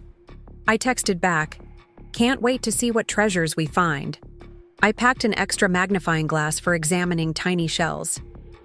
My apartment doorbell rang just as I zipped my suitcase closed. Opening the door revealed my father standing somewhat awkwardly in the hallway, a small paper bag in his hand. "Dad, I wasn't expecting you. Is everything okay?" "Everything's fine," he assured me, accepting my invitation to enter. "I was downtown for a doctor's appointment and thought I'd drop something off for tomorrow." He handed me the paper bag, which contained a carefully wrapped package. Inside, I found an elegant leather-bound journal with my initials embossed on the cover. "I thought you might want to document this trip," he explained, uncharacteristic self-consciousness in his voice, "since it represents something important for our family." The thoughtfulness of the gift, specifically selected for me rather than a generic offering, touched me deeply. Throughout my childhood, gift-giving had often reflected the imbalance in our family system, with Michael receiving items chosen with careful attention to his specific interests, while I typically received more generalized presents that required less thoughtful consideration. "It's beautiful, Dad. Thank you. I'll definitely use it." He nodded, clearly pleased but uncomfortable with emotional expression. "Your mother's been making lists all week. Things to pack, meals to prepare, activities to consider. She's determined to make this trip different from how things went before." "We all are," I acknowledged. "That's what matters." My father lingered for a cup of coffee, our conversation flowing more naturally than it once had. We discussed practical aspects of the upcoming trip, the weather forecast, driving arrangements, his recent physical therapy progress. Beneath these ordinary topics ran a deeper current of mutual recognition, an acknowledgement of both past patterns and current intentions to create something healthier. As he prepared to leave, he paused at the door. "I've been meaning to tell you something, Alex. That decision you made about the Silver Sands house last year, standing your ground when we were all wrong, it was one of the bravest things I've ever seen anyone in our family do." Coming from my stoic father, a man who rarely offered direct praise or acknowledged emotional complexity, this validation felt monumental. "Thank you for saying that," I replied simply, recognizing the courage it had taken him to offer such direct acknowledgement. "Your mother and I didn't give you the tools for that kind of boundary setting," he continued, his gaze directed somewhere over my shoulder rather than meeting my eyes directly. "We taught you to accommodate, to keep the peace at your own expense. I'm sorry for that." "We're all learning better ways now," I offered, touched by his unprecedented openness. He nodded once, definitively, emotion briefly visible before being carefully contained again. "Well, see you tomorrow morning then." The drive to the beach the following day unfolded with the organized chaos typical of family travel. Last-minute schedule adjustments, backseat negotiations between children over electronic device usage, debates about optimal rest stop timing. I drove separately, having arranged to arrive slightly earlier to check in and ensure everything was properly prepared. As I pulled into the driveway of the beach cottage, I was struck by how perfect it looked for our needs. Not ostentatiously luxurious like Silver Sands, but comfortably appointed and ideally situated with stunning ocean views. The property manager greeted me warmly, providing keys and a brief orientation to the house's features. "You mentioned this is a family vacation?" she confirmed, reviewing the reservation details. "We've set up the rooms according to your specifications. Master bedroom with the accessible bathroom for the older couple, the room with twin beds for the children, and the 2 remaining bedrooms for the other adults." "Perfect, thank you," I replied, noting how different this arrangement was from the previous year's assumptions about room assignments. This time, each person's needs and preferences had been explicitly discussed and accommodated, including my own. I took advantage of arriving first to place small welcome gifts in each bedroom: local specialty chocolates for my parents, Beach, toys for the children, a pregnancy relaxation kit for Bethany, and craft beer from a local brewery for Michael. These weren't elaborate or expensive offerings, but thoughtful acknowledgments of each person's preferences, the kind of individualized consideration I had often wished for in family interactions. My family arrived in 2 vehicles an hour later, unloading luggage and supplies with the efficient coordination that develops over years of shared experiences. Emma immediately claimed exploration rights, dragging her younger brother through the house to discover every interesting feature, while the adults handled the practical aspects of settling in. That first evening established the collaborative tone that would characterize the entire vacation. My mother had prepared a simple pasta dish that traveled well for our arrival dinner, while I set the table and Michael handled beverages. My father and Bethany organized the kitchen supplies, working together despite their significant age difference and limited previous one-on-one interaction. After dinner, we gathered on the deck to watch the sunset paint the sky in spectacular oranges and purples. As darkness fell, Emma asked if we could have a campfire on the beach, pointing to the small fire pit visible from our vantage point. "That sounds lovely," my mother responded, "but it's getting late tonight. Perhaps tomorrow evening we could plan for that." In previous years, such a reasonable parental boundary might have triggered either theatrical disappointment from the children or immediate indulgence from grandparents reluctant to enforce limits. Instead, Emma nodded thoughtfully. "Okay, but can we make it special? With marshmallows and stories?" "Absolutely," I offered. "I'll pick up supplies tomorrow while you're at the beach. And I know some ghost stories that aren't too scary," Michael added, tousling his daughter's hair affectionately. This simple exchange, a child's request, a reasonable adult boundary, acceptance without drama, and collaborative planning for a future alternative, represented exactly the kind of healthy family interaction that had often been absent in our previous dynamics. It was a small moment, but meaningful in what it suggested about our collective growth. The days that followed established a relaxed rhythm that accommodated everyone's preferences without requiring anyone's sacrifice. Mornings typically found my father and me on the deck with coffee, watching the sunrise while others slept. A shared appreciation for quiet early hours that had somehow never been acknowledged in previous family gatherings. My mother and Bethany discovered a mutual interest in beachcombing, often walking the shoreline together while engaged in conversations that seemed to deepen their previously somewhat distant relationship. Michael revealed unexpected culinary talents, preparing several memorable meals that had everyone requesting recipes. The children alternated between high-energy beach activities and quieter pursuits, shell collecting with me, card games with their grandparents, helping their father prepare meals. Midway through the week, we arranged a professional family photography session on the beach at sunset. Unlike the formal, somewhat stiff family portraits of previous years, these photos captured genuine moments of connection. My father teaching Tyler to skip stones across shallow water, my mother and Emma examining an interesting shell, Michael with his arm around Bethany's shoulders, hand resting gently on her growing baby bump. The photographer suggested various groupings, including several shots of just the children with me, images that acknowledged my significant relationship with Emma and Tyler independent of the broader family constellation. There were also photos of different adult pairings that wouldn't have been typical in previous family documentation. Bethany and I laughing together. My father and Michael engaged in conversation at the water's edge. The resulting collection of images represented not just the specific vacation, but the evolving family system. Relationships deepening between various members rather than following. The rigid patterns that had previously channeled all interactions through established hierarchies. Our promised beach campfire materialized on our 5th evening, with Michael indeed sharing ghost stories mild enough for younger listeners while also genuinely entertaining the adults. Emma surprised everyone by revealing a previously undisclosed talent for storytelling, crafting an imaginative tale about ocean creatures that had us all completely engaged.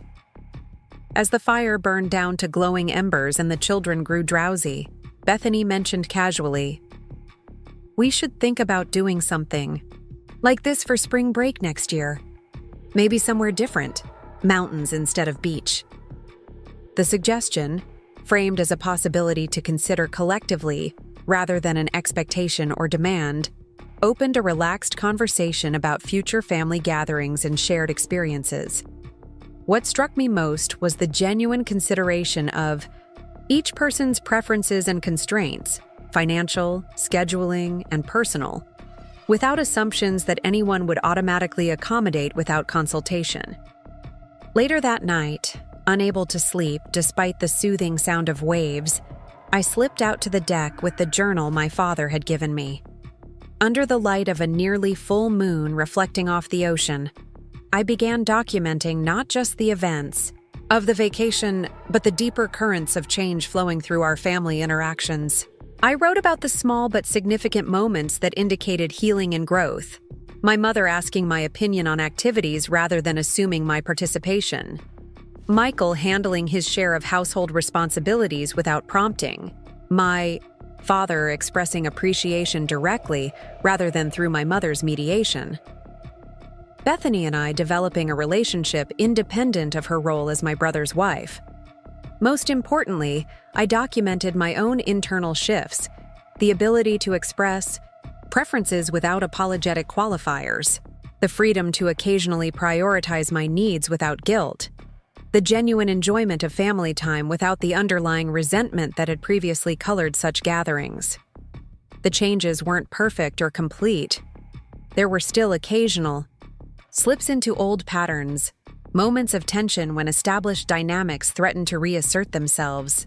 The difference was that these instances were now recognized and addressed rather than ignored or accommodated, creating immediate course corrections rather than accumulated resentment. As I wrote, my mother appeared silently beside me, wrapped in a light sweater against the gentle night breeze. "Couldn't sleep either?" she asked, settling into the adjacent chair. "Just enjoying the night," I replied, closing my journal. "The sound of the waves is so peaceful." We sat in comfortable silence for several minutes, watching moonlight create a silver path across the dark water. It was my mother who eventually spoke, her voice carrying an unusual note of vulnerability. "I've been thinking about something your father said recently," she began carefully. "About how we taught you to keep the peace at your own expense. It's been difficult to acknowledge that was true." The admission, offered without defensive qualifiers or redirection, represented significant growth in her capacity for self-reflection. "We all did what we knew how to do," I offered, "including me." "But you found the courage to change that pattern," she observed, "despite having no models for how to do so in our family." "It wasn't courage so much as necessity," I admitted. The beach house situation just made explicit what had been happening in smaller ways for years. I couldn't ignore it anymore without losing something essential in myself. My mother nodded slowly, her gaze still directed toward the ocean rather than at me directly, a posture that perhaps made this unusual vulnerability easier to sustain. "I've been wondering lately what kind of mother I might have been under different circumstances," she said quietly. "If I hadn't been raised with such rigid expectations about family hierarchy and emotional expression. If I had been encouraged to identify and articulate my own needs rather than always accommodating others." This level of personal reflection was unprecedented from my typically self-contained mother. Throughout my childhood and adult life, she had presented a carefully constructed facade of maternal certainty, rarely acknowledging doubts or regrets about her parenting choices. "We can only move forward from where we are now," I suggested, gently. "And this, right here, feels like meaningful progress." She reached over to briefly squeeze my hand, a simple gesture that conveyed more than her typical carefully constructed expressions of affection. "It is progress," she agreed. "Imperfect and inconsistent, but genuine." We sat together for perhaps another hour, sometimes talking, but often simply sharing comfortable silence, a new experience in our historically complicated relationship. When she eventually stood to return to bed, she paused beside my chair. "I'm proud of the woman you've become, Alexandra. Not despite our failures as parents, but perhaps partly because of them. You developed a strength and clarity that I'm only beginning to understand at this stage of my life." "Thank you for saying that," I replied, deeply touched by her uncharacteristic directness. "It means everything to hear." The remainder of our vacation unfolded with a mix of shared activities and individual pursuits, a balanced approach that honored both connection and autonomy. My father and I discovered a mutual interest in local history, spending an afternoon exploring a maritime museum, while others enjoyed water activities. My mother and I had a surprisingly enjoyable shopping excursion in the nearby town, sharing lunch at a small cafe where our conversation ventured into more personal territory than had typically characterized our interactions. Michael and I even managed a rare hour of uninterrupted adult conversation while watching the children build an elaborate sand structure at the water's edge. Without the pressured environment of a larger family gathering, we found space to discuss aspects of our shared childhood from our very different perspectives, his as the consistently prioritized son, mine as the routinely accommodating daughter. "I never really saw it," he acknowledged, watching his children collaborate on their sandy architectural project. "How differently we were treated, or how that shaped both of us." "It was the water we swam in," I replied. "Neither of us knew anything different." Still, I should have noticed, especially as adults, when the patterns continued. "You were responding to the role you'd been assigned, just as I was," I offered. "The important thing is that we're both seeing it more clearly now." He nodded thoughtfully. "I'm trying to be more conscious of how we're raising Emma and Tyler, making sure we're not creating the same kinds of imbalances without realizing it." This awareness, his recognition that family patterns could unconsciously perpetuate across generations without deliberate intervention, represented significant growth from the brother who had once casually claimed the best accommodations in a beach house I had entirely funded. On our final evening together, seated around the dinner table enjoying a meal we had all contributed to preparing, my father raised his glass in an uncharacteristically demonstrative gesture. "I'd like to propose a toast," he began, slightly awkward but determined.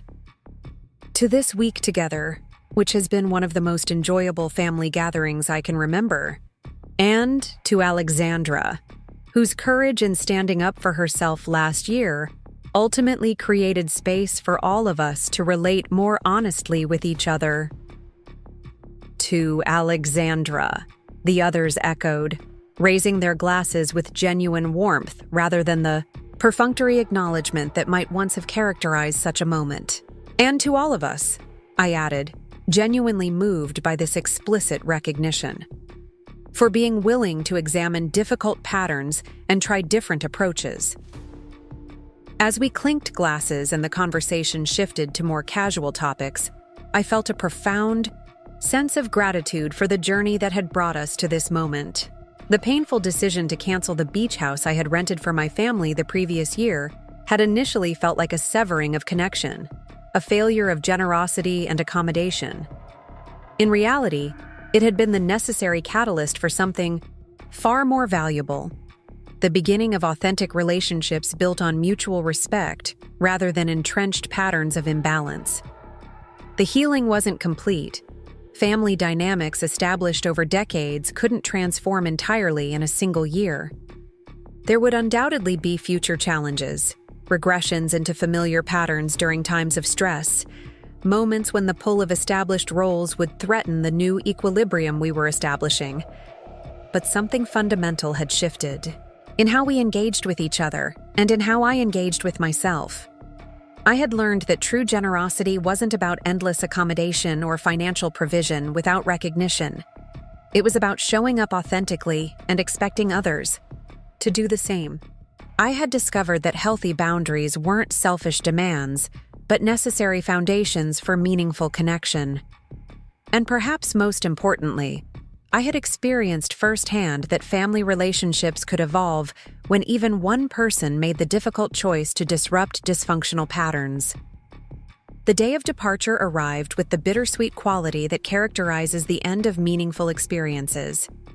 As we packed belongings and cleaned the rental property together, each person handling their share of responsibilities without prompting, I found myself feeling surprisingly peaceful about returning to ordinary life. Unlike previous family gatherings that had often left me emotionally depleted despite surface enjoyment, this vacation had been genuinely restorative.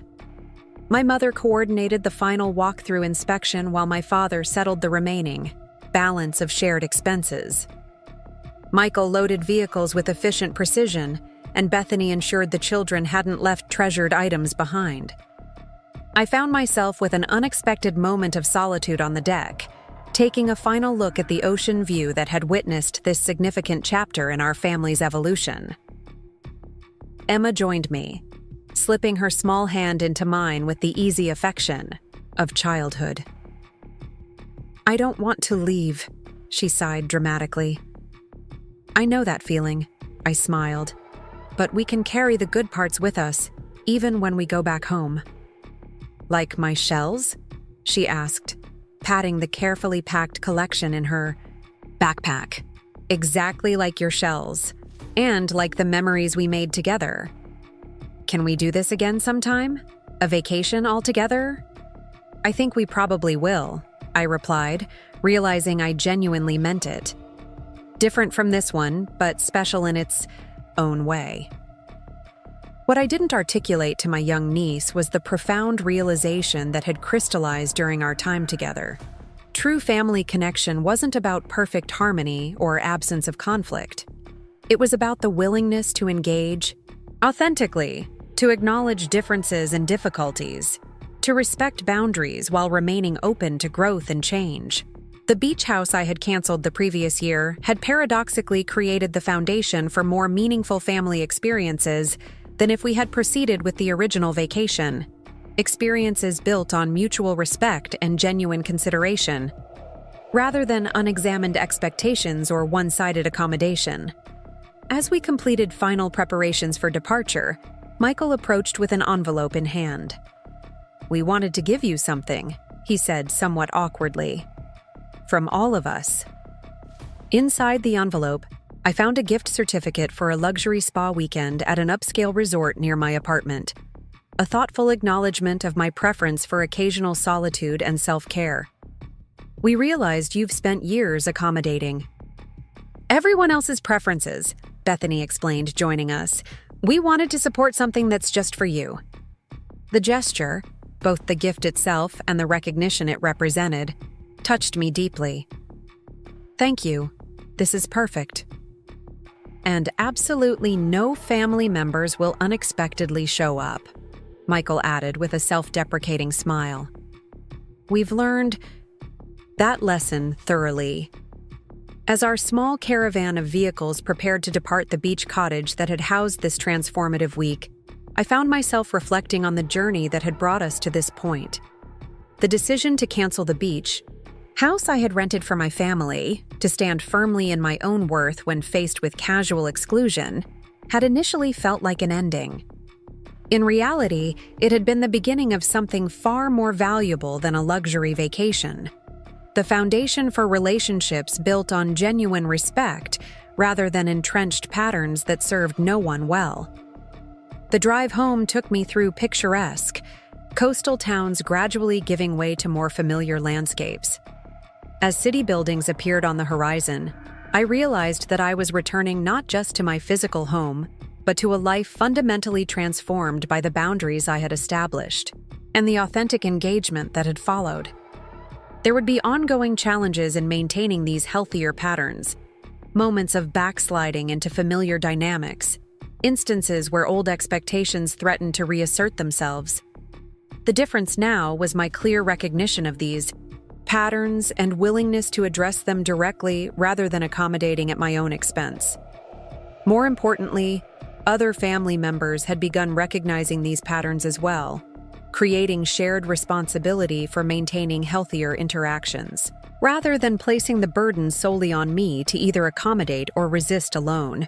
The journey wasn't complete, but the direction had been established, toward relationships characterized by mutual respect rather than unexamined hierarchy. As I unpacked my suitcase that evening, placing seashells collected with Emma on my bookshelf, beside those gathered during my solitary time at Silver Sands the previous year, I was struck by the symbolic continuity they represented. What had begun as painful exclusion had evolved into something I couldn't have anticipated, an opportunity for genuine inclusion based on mutual respect rather than obligation or accommodation. The journal my father had given me lay open on my desk, half filled with observations and reflections from our week together. I added a final entry for the vacation. The beach house I canceled last year created space for something more valuable than a luxury vacation, the beginning of authentic family relationships built on recognition and respect, rather than entrenched patterns of imbalance. The journey isn't finished, but the path forward is clearer now. Sometimes saying no is the most generous gift you can offer yourself and those you love.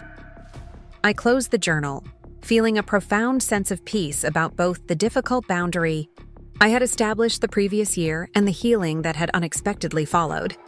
By standing firmly in my own worth, reclaiming the vacation I had planned rather than allowing myself to be excluded from it, I had ultimately created possibility for connection far more meaningful than what accommodation would have permitted. The following morning, I received a group text from my mother with a photo attached. Our family on the beach, gathered around the remains of our campfire, faces illuminated by the warm glow of embers. The genuine smiles and natural postures captured something rare and valuable, authentic connection rather than performed harmony. Her accompanying message was simple: "Thank you for helping us find a better way to be family." I saved the image, recognizing it as tangible evidence of our collective journey. The beach house I had canceled had created necessary disruption in established patterns, allowing new possibilities to emerge from what had initially felt like painful fracture. As I prepared for my workday, I found myself reflecting on a conversation with Emma during our vacation. She had asked innocently why adults made simple things so complicated. At the time, I had offered a child-appropriate explanation about habits and patterns. The deeper truth, which I was only now fully understanding myself, was that genuine connection requires courage, the willingness to risk disruption of comfortable patterns in service of something more authentic and ultimately more satisfying. The decision to cancel the beach house I had rented for my family had required exactly that courage, choosing temporary discomfort over continued accommodation of patterns that diminished my worth and limited everyone's growth. What had initially appeared to be an ending had ultimately created beginning space for something far more valuable than a luxury vacation, the foundation for relationships built on mutual respect rather than unexamined expectations. As I closed my apartment door and headed toward my office, I carried this understanding not as a completed achievement, but as an ongoing practice. The recognition that healthy boundaries and authentic self-expression create the necessary foundation for meaningful connection with others. Sometimes the most generous thing we can do for ourselves and those we love is simply to stand firmly in our own worth, even when, especially when, doing so disrupts comfortable but dysfunctional patterns that have persisted far too long. Up by. Next, you've got 2 more standout stories right on your screen.